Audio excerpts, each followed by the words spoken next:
Bueno, antes de irnos a la pausa, Maggie adelantaba un poco, ¿no? Preguntas que nos estamos haciendo sobre, bueno, qué es lo que está pasando con el dólar y cómo va a repercutir en la economía local y, por qué no, en el bolsillo del ciudadano de a pie. Por otra parte, ¿qué va a pasar con estos análisis a la luz de los anuncios hechos ayer por la ministra de Economía? De todo esto vamos a dialogar con Agustín Iturralde, director del Centro de Estudios para el Desarrollo, CED, que ayer presentó un informe sobre los efectos de la baja del dólar en exportaciones, consumo y turismo. Bienvenido nuevamente a Arriba Gente. Agustín, ¿cómo andás? Muchas gracias, Lorena. Muchas gracias, Magdalena. Un gusto, como siempre, estar acá. Muchas gracias. Bueno, me gustaría comenzar como haciendo un balance de lo que se presentó ayer a propósito de la evolución del dólar que viene presentando, bueno, una racha a la baja, ¿no? Sí, a ver, lo que está pasando con el dólar en Uruguay está bastante alineado con lo que está pasando con el dólar en el mundo. El dólar arrancó el año debilitándose y así como vemos que el dólar bajó en Uruguay, el dólar bajó en Brasil, bajó en Perú, bajó en Sudáfrica, bajó contra el yuan chino. Hay una situación de debilidad global del dólar en este arranque del año, que un poco estira algo de lo que ya se vio en algún momento del año pasado, que es un contexto internacional de buenos precios de los commodities y dólar débil, que en general suelen coincidir esas dos cosas. Y en Uruguay, si hacemos un poquito de memoria, ya en etapas anteriores de buenos precios de la carne, de la soja, ya tuvimos un dólar con presión a la baja. Bueno, eso parece que viene siendo persistente. Las dudas que quedan y la gran duda que hay hoy en día es que la política monetaria en el mundo está empezando a cambiar. ¿Qué es esto? Suben las famosas tasas de interés. La Reserva Federal empieza a subir las tasas de interés porque hay inflación en el mundo y bueno, eventualmente la suba de las tasas de interés en algún momento podrían hacer cambiar un poco esta tendencia, hacer subir, fortalecer el dólar en el mundo. Bueno, los mercados han internalizado que la Reserva Federal va a subir las tasas, aunque no lo ha hecho. Muchos países emergentes, como Uruguay, ya han empezado a subirla, pero todavía no cambia ese contexto. ¿Por qué? Bueno, creo que la principal razón es que la recuperación en el mundo viene bien. China y Estados Unidos están creciendo con fuerza. China en particular está demandando commodities, productos como en particular como los que exporta Uruguay. De ahí el impulso de los buenos precios. Y ahí el impulso de los buenos precios y ahí también implica un juego entre el yuan y el dólar, que es el yuan se fortalece contra el dólar y eso coincide con precios de los commodities que en dólares, medidos en dólares, suben porque también el dólar baja y se deprecia y también contra los commodities se deprecia. Claro. Agustín, esto bajándolo a tierra y al ciudadano común y corriente que quizá no mide el tema de las exportaciones, no piensa en el precio de las commodities, ¿cómo repercute? Lo pregunto porque cuando el dólar está bajo, los ciudadanos comunes tenemos más facilidad para viajar, a veces podemos comprar mejor algunas cosas, ahorrar o decir, bueno, pude ahorrar X dinero, puedo comprar dólares ahora que sabemos que está bajo porque va a subir en los próximos meses. ¿Cómo repercute, digamos, en el ciudadano de a pie esta situación? En pocos países como en Uruguay nos preocupa y la ciudadanía común, la gente, no solo los economistas, seguimos tan de cerca el valor del dólar. Cuando sube y cuando baja, cuando sube el dólar, cuando empieza alguna escalada de suba, los que somos economistas recibimos WhatsApp de todos nuestros conocidos, ¿qué va a pasar? ¿Va a seguir subiendo? ¿Compro o no compro? Y cuando baja, y ahí en ese momento cada vez se pone más nerviosa, ¿quiénes? Los que cobramos salarios en pesos. Los que tenemos ingresos en pesos, que consumimos muchas cosas que son importadas, claro. Celulares, a veces algún viajecito, a veces cambiar el auto, a veces un electrodoméstico, a veces una cafetera, lo que fuera. Y bueno, obviamente cuando sube el dólar se nos complica la capacidad de consumo en dólar. Y cuando baja, pasa lo contrario. Hay como un empuje de consumo de bienes durables. Es probable que esto pueda tener algún correlato de empujar un poquito más el consumo privado, el consumo de bienes más duraderos, como puede ser cambio del auto, algún electrodoméstico, etcétera, algún viaje. ¿Y quiénes se ponen más nerviosos cuando pasa esto? Bueno, los exportadores. Naturalmente. Que acá creo que es justo separar un poquito los exportadores en dos, que vemos los exportadores como un todo. Hay una parte que es la más importante y la más significativa, la que más tracciona la economía el año pasado, que es todo el sector agroexportador. Que si bien es verdad que el dólar no lo está jugando a favor, es verdad que está aprovechando muy buenos precios de los commodities. La carne, la soja, el arroz mejoró, el sector, la leche en polvo está en niveles muy buenos. Todo el sector agroexportador está sufriendo, tiene esta presión por el dólar, pero tiene precios muy buenos. Entonces queda distendido un poquito el problema que podría generar el dólar. Hay otro sector exportador que es más chico, pero más viejito y más estratégico, más viejito no, pero que es el sector industrial que exporta a la región, que es menos significativo desde el punto de vista total, pero tiene más empresas más chicas, más enfocadas en Argentina, más enfocadas en Brasil, y ahí sí es donde la baja del dólar implica que lo que coloca en Argentina, que ha depreciado su moneda de una forma extraordinaria y lamentable y tristísima, bueno, con Argentina sí perdimos mucha competitividad y bueno, los exportadores más vinculados al sector industrial están teniendo problemas con esto. Ahora, ¿eso cómo repercute en la sociedad uruguaya, no? Porque digo, si el exportador tiene menos ingresos porque el dólar baja y por ende tiene menos ingresos, ¿qué pasa con los precios que se trasladan al público? Sí, los exportadores todavía, el año pasado, como todos los exportadores que mencionamos, tuvieron un año excepcional, ¿no? Fue un muy buen año del sector exportador, que eso se hinchó, el crecimiento, sobre todo el crecimiento del empleo en el interior, que fue muy notable el año pasado. Evidentemente, hay una parte de esto que siempre tiene una tensión que es difícil de gestionar, ¿no? Creo que lo que tendríamos que, yo sé que es difícil, fácil de decir, pero es acostumbrarnos a que el dólar flota. Y que el dólar flota en una economía tan pequeña como la nuestra y tan abierta como la nuestra, que dependemos tanto de lo que exportamos y de lo que importamos, pretender intervenciones excesivas para que no flote el dólar tiene consecuencias de distinta naturaleza. Pero intervenciones fuertes no se han hecho. Hace Yo años. recuerden, siempre el discurso siempre fue dejar flotar, suavizando, digamos, Con compra y venta de dólares por las- parte del Banco exactamente. Central, ¿no? Ahí va, para suavizar la tendencia. Creo que eso es lo predominante. No se ha hecho, pero cuando uno ve los reclamos de algunos exportadores estos días, o cuando en febrero y marzo de 2020 subió muchísimo el dólar en un par de días también en el mundo, por toda la volatilidad que generaba el arranque del coronavirus, y mucha gente que pedía que cómo se deja subir, que el banco, aparte justo cambió el gobierno, entonces se le puso una connotación político-partidaria que de verdad no la tenía. Entonces es correcto lo que tú dices, Lorena, que el Banco Central toma una postura solo de suavizar tendencias, pero todavía hay mucha gente que, claro, cada uno es razonable que defienda lo suyo.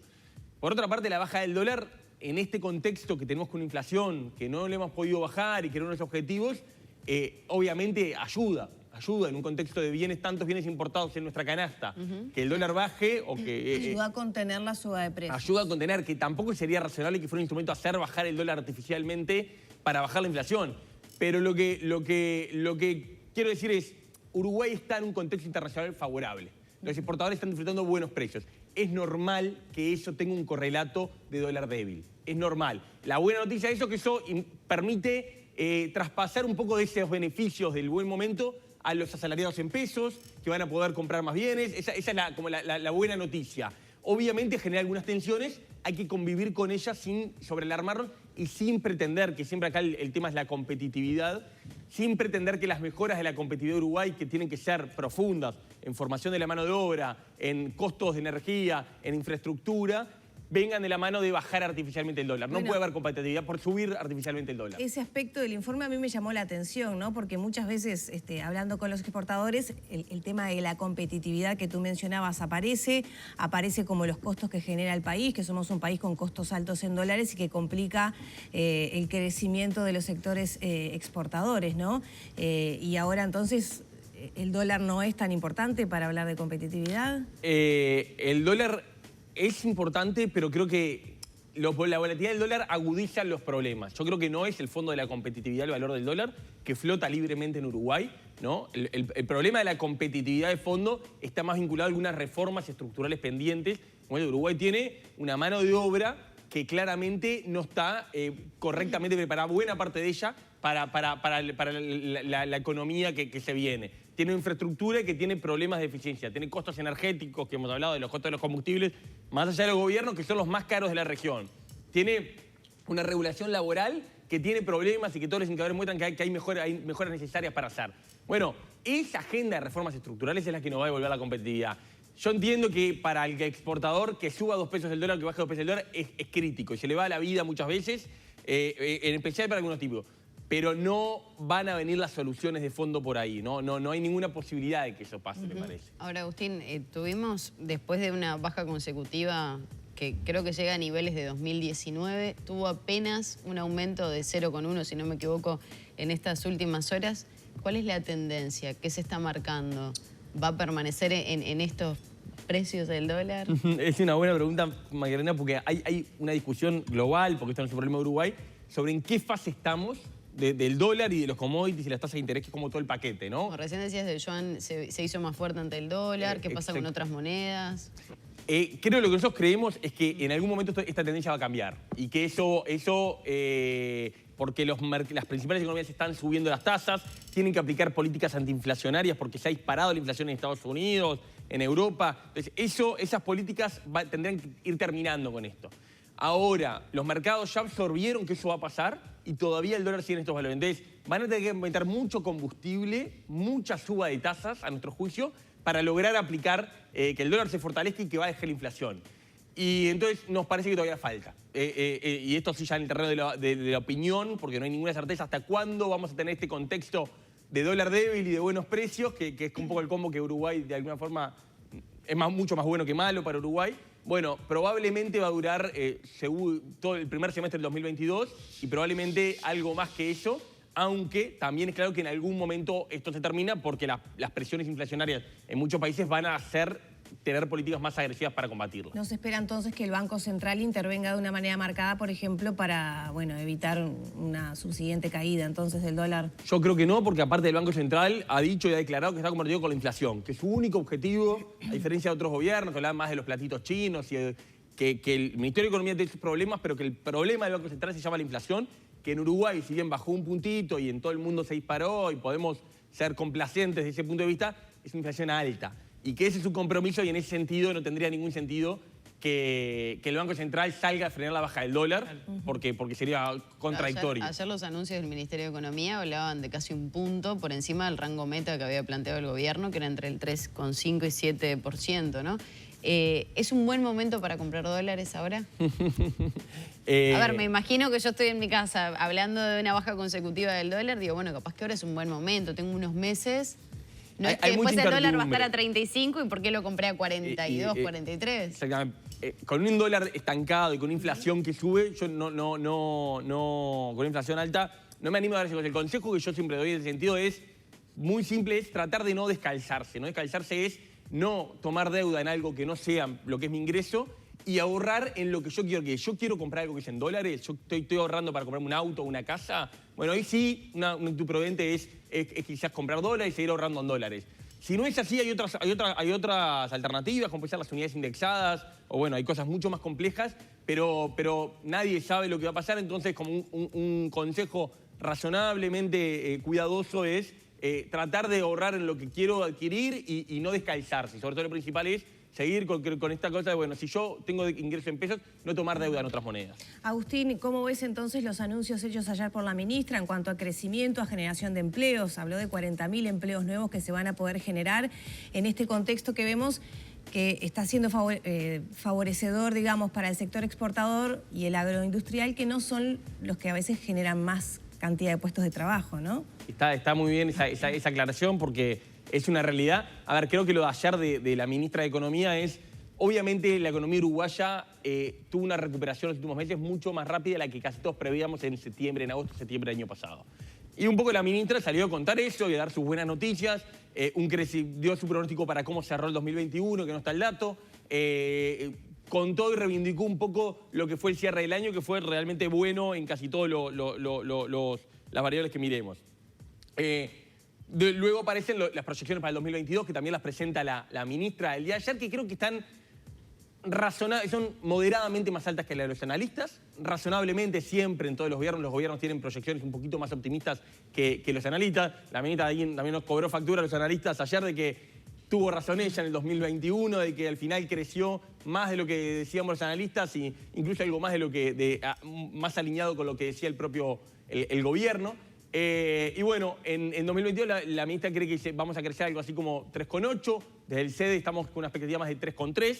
No es una diferencia sustancial y el promedio de los analistas evalúan algo cercano al 3. Y bueno, en general se asocia un punto de crecimiento con 10.000 nuevos puestos de trabajo. Nosotros en ese sentido creemos que vamos más hacia 30.000 nuevos puestos de trabajo en 2022. La ministra habla más de 40. También una diferencia razonable, pero creo que la buena noticia acá es que creo que desde hace 4 o 5 meses hacia adelante es la primera vez que en el Ministerio de Economía hay un horizonte relativamente despejado. Se cerró el 2021 mejor de lo esperado y el 2022 todos coincidimos que va a ser un año de buen crecimiento, que nos va a poner bastante por arriba del nivel prepandemia, que cerramos el año ya con actividad y empleo por arriba, alguito por arriba del prepandemia, bueno, que vamos a superar eso mejor, que el ingreso de los hogares se debería seguir recuperando desde una caída importante que tuvo en 2020, evidentemente, pero en ese sentido creo que la ministra tiene un cierto optimismo que de corto plazo es razonable. No sabemos qué va a pasar a partir del 23, es mucho menos claro. Que el 2021 fue bueno y que el 2022 va a ser más o menos bueno, creo que hay buenos motivos para pensarlo. Claro, y ahí me lleva a la siguiente pregunta que te quería hacer, es bueno, darle un ojo crítico y también de comprender de qué hablamos cuando hablamos de crecimiento de la economía, si eso no se ve reflejado, por ejemplo, en los salarios, que han tenido pérdida salarial la mayoría de los sectores, y bueno, tenemos temas de subempleo, todavía un nivel de desempleo que afecta a muchos uruguayos, y hay 50.000 uruguayos que todavía están bajo la línea de la pobreza, ¿no? Sin duda, sin duda. A ver, eso creo que el año pasado, recién sobre el fin de año, se empezó a aprender el tercer motor. La economía siempre decimos que se mueve con tres motores: la inversión, las exportaciones y el consumo. Y el consumo obviamente es el más sensible para la mayoría de las personas. Recién ese fue el que se prendió último, recién sobre finales del año pasado, entendemos nosotros, el último trimestre. Y hay algunos síntomas, es verdad que muchas personas pueden estar mirándome diciendo, pero ¿de qué están hablando? Yo no siento nada todavía, pero hay algunos indicadores que son clave. Creo que hay una realidad, una diferencia política bien marcada, que ayer se volvió a hacer explícita, es este gobierno priorizó el empleo por sobre el salario. Y el gobierno pasado claramente priorizó el salario sobre el empleo. Y creo que ahí hay una diferencia que es razonable que se ponga bastante explícitamente en la mesa.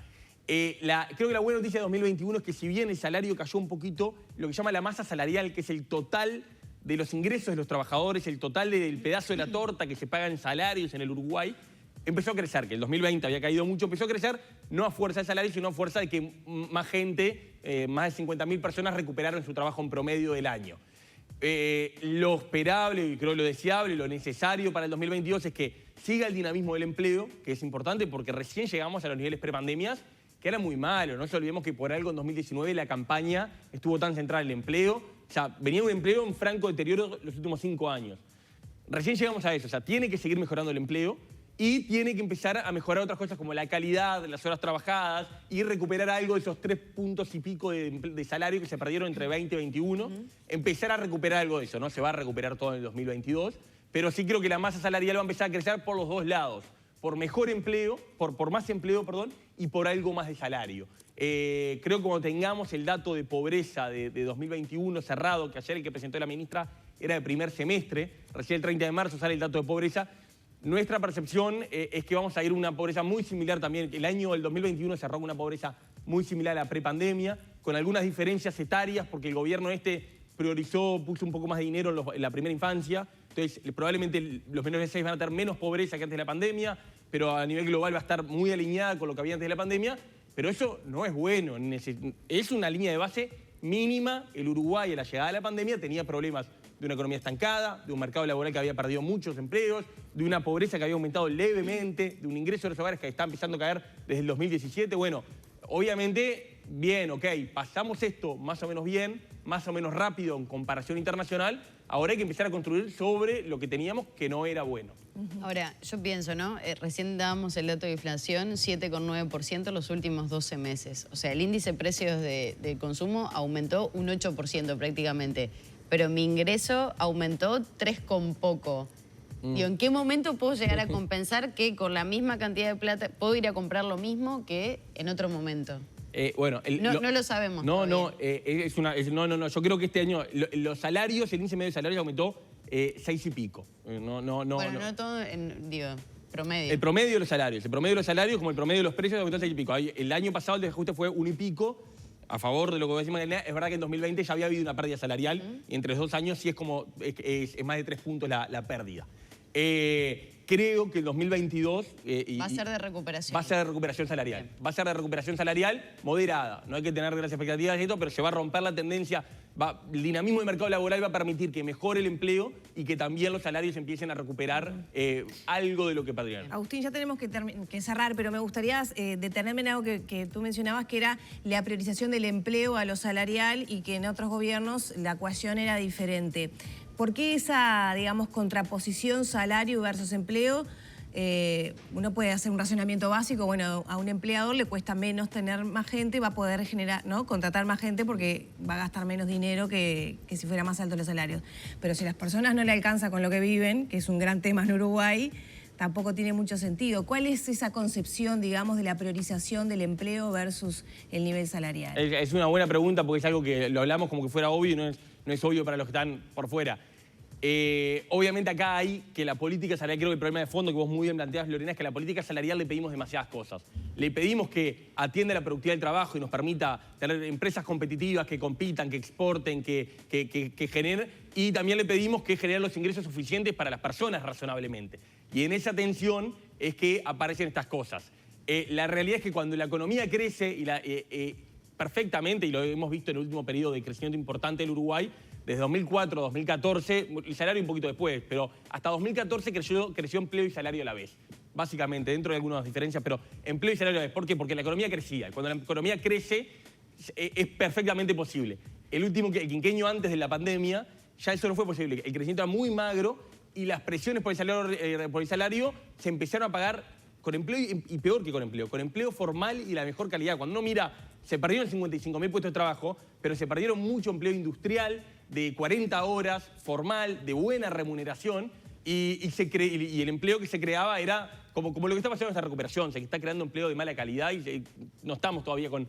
Y bueno, creo que en ese sentido, para poder conciliar esas dos variables que son fundamentales, la respuesta es el crecimiento económico. Tenemos que lograr que la economía vuelva a ser competitiva, vuelva a ser dinámica y poder conciliar el crecimiento del salario y del empleo a la vez, que lamentablemente en situaciones de estancamiento o peor de crisis, como fue el año 2020, hay una tensión clara marcada ahí. Eso también repercute sobre las jubilaciones. Hace un ratito en el móvil estábamos hablando de una movilización que va a haber de los jubilados y pensionistas hoy al mediodía. Bueno, ¿qué se espera para ese sector? Y bueno, las jubilaciones en este país por constitución se ajustan con el índice medio de salarios. Las jubilaciones, los salarios cayeron algo y la jubilación, en términos reales, ¿no? No en términos nominales. También creo que en la medida de que el salario real empiece a recuperar el 2022, los jubilados van, digamos, colgados ahí por un mecanismo constitucional que se votó en el año 89. Muchas gracias, Agustín. Por favor, es un gusto. Cerramos por aquí entonces el diálogo con Agustín Iturralde. Ya son las 9 de la mañana, 19 minutos.